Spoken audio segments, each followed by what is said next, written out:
Good morning to all my students. Welcome to my YouTube channel Make It Easy.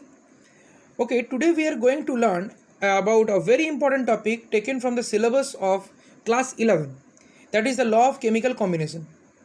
Why should we learn this? As because chemistry is dependent upon chemical reactions and chemical reactions are to be performed in chemical laboratories. To perform a chemical reaction, certain amount of reactant is necessary to get a desired amount of product. But to get a desired amount of product, we should know that how we can calculate how much requirement is there for the reactant. So we have to learn some laws that actually leads the phenomena of calculating the reactant, how much reactant is needed to produce how much amount of product. The first most important and the most common law is the law of conservation of mass. What does this state? It states that mass cannot be created nor be destroyed. In a chemical reaction, total mass of the reactants will always be equal to the total mass of the products. And the second more important law is the law of constant proportion. And what does this states us? It tells us that a pure chemical compound always consists of the same elements that are combined together in a fixed proportion by mass. Let us assume carbon dioxide. So there must be carbon and oxygen, not any other thing. Okay. So these are the two laws. We have to go in details. So we will go for the first one in this video. Now the law of conservation of mass was invented by Antoine Lavoisier in the year 1774. You can see the picture over here. This person is actually Antoine Lavoisier. But to elaborate the total thing, that is the law, we should take an example. Let us assume A and B is reacting and C and D is produced. So reactants are A and B and the products are C and D. And the mass of A is small a gram, B is small b gram. The product, that is C, is small c gram produced and D is small d gram produced. Now the total mass of the reactant will be small a plus small b gram and the total mass of the products will be small c plus small d gram. According to the law of conservation of mass, we can say that A plus B, that means the total mass of the reactant, will be equals to the total mass of the product, that is C and D. Clear? To get a better view, we will go for a solve of problem, that is in the next slide.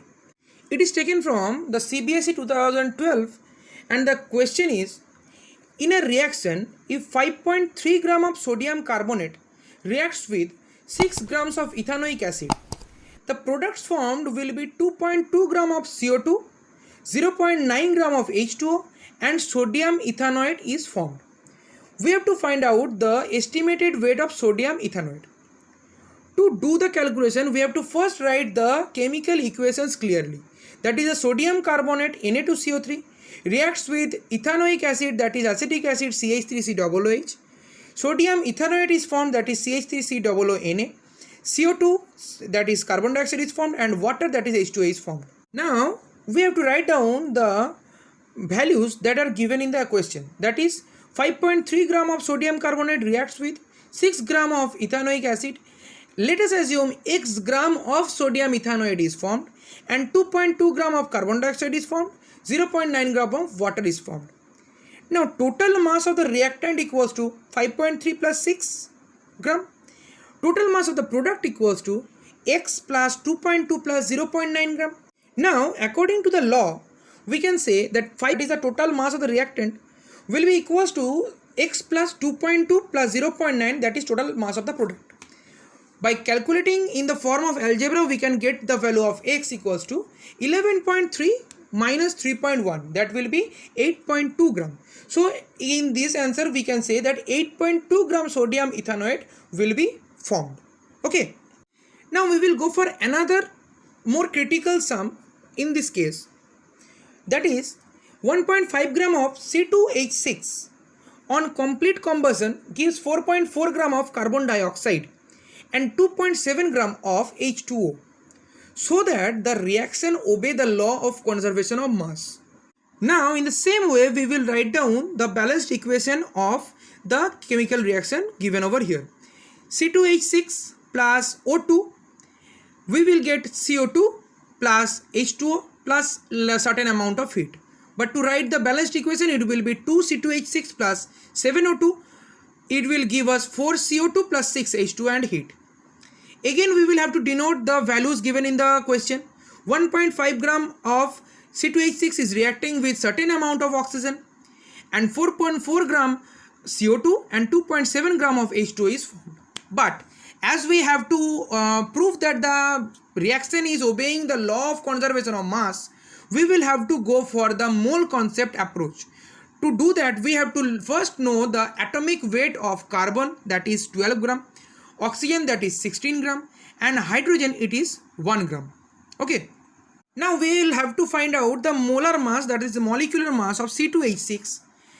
2C, that means 12 into 2 plus 6, it will be 24 plus 6 equals to 30 gram. Molar mass of C2H6 is 30 gram. Molar mass of O2 is equals to 16 into 2, that is 32 gram. Now, as 30 gram of C2H6 equals to 1 mole, we all know that 1 molar mass equals to 1 mole. So, in the question we have got that 1.5 gram of C2H6 is reacting. So, 1.5 gram of C2H6 equals to 1 by 30 into 1.5, that is 0.05 mole.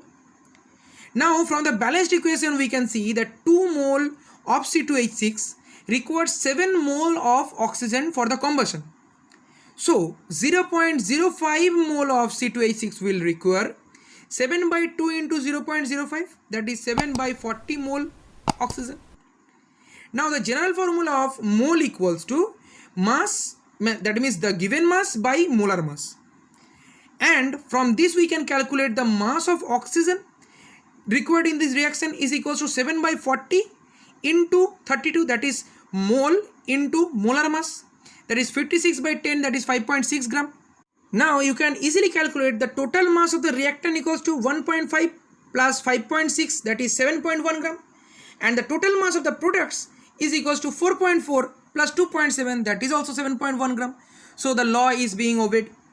Now each and every law have some limitations, as this is a very universal law and it is applicable for every case, but then also it have some limitations and we will have to know about that.